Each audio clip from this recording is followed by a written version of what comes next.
आज हम बता रहे हैं विश्व की 3 ऐसी अनोखी मूर्तियों के बारे में जिनके दर्शन मात्र से हो जाती है हर मनोकामना पूरी। क्यों रह गई ये मूर्तियां अधूरी, जानते हैं आज।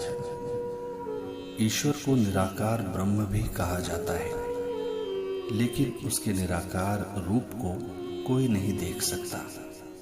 इसलिए साकार रूप में ईश्वर की मूर्तियां मंदिरों में स्थापित की जाती हैं, जिससे ईश्वर में मनुष्य की आस्था और श्रद्धा विश्वास बना रहे।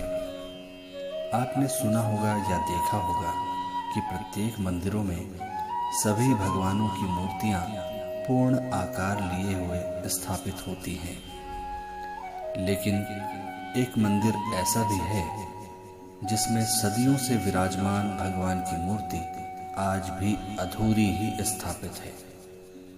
कहा जाता है कि इस मंदिर की इन अधूरी मूर्तियों के दर्शन मात्र से मनुष्य की मनोकामनाएं पूरी हो जाती हैं। उड़ीसा राज्य की पुरी में स्थित विश्व प्रसिद्ध जगन्नाथ मंदिर, जिसमें भगवान श्री जगन्नाथ जी, श्री बलराम जी और देवी सुभद्रा जी की अधूरी मूर्तियां स्थापित हैं। पुराणों में पुरी को धरती का बैकुंठ कहा गया है। जगन्नाथ मंदिर की महिमा के बारे में ब्रह्म और स्कंद पुराण में कथा आती है कि पुरी में भगवान विष्णु ने पुरुषोत्तम नील माधव के रूप में अवतार लिया था। वे यहाँ सबर जनजाति के परम पूज्य देवता बन गए। सबर जनजाति के देवता होने के कारण भगवान जगन्नाथ का रूप कबीलाई देवताओं की तरह ही है। आइए जानते हैं कि आखिर भगवान जगन्नाथ, बलभद्र और सुभद्रा की मूर्ति अधूरी क्यों रह गई। शास्त्रों के कथा अनुसार जब भगवान शिल्पकार विश्वकर्मा जी भगवान जगन्नाथ जी, बलराम जी और देवी सुभद्रा जी की मूर्तियां बना रहे थे, तब वहां के राजा के सामने एक शर्त रखी कि वो दरवाज़ा बंद करके ही मूर्तियों का निर्माण करेंगे, और जब तक मूर्तियां पूरी नहीं बन जाती स्वयं राजा भी या अन्य कोई भी दरवाज़ा नहीं खोलेगा। अगर किसी ने मूर्ति बनने से पूर्व ही दरवाज़ा खोल दिया तो वो मूर्ति बनाना छोड़कर तुरंत वहां से चले जाएंगे।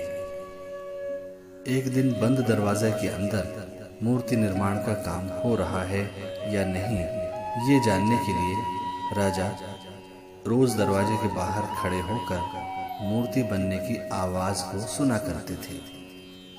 एक दिन राजा को आवाज नहीं सुनाई दी। ऐसे में राजा को लगा कि विश्वकर्मा जी काम छोड़कर चले गए और राजा ने दरवाजे खोल दिए। राजा के द्वारा दरवाजे खोले जाने पर देव विश्वकर्मा जी अपनी शर्त के अनुसार वहां से तुरंत ही गायब हो गए और भगवान श्री जगन्नाथ, श्री बलभद्र और देवी सुभद्रा जी की मूर्तियां अधूरी ही रह गईं। और उस दिन से लेकर आज तक पुरी के जगन्नाथ मंदिर की ये तीनों मूर्तियां अधूरी हैं। कहा जाता है कि इन अधूरी मूर्तियों के दर्शन मात्र से व्यक्ति की मनोकामनाएं पूरी हो जाती हैं।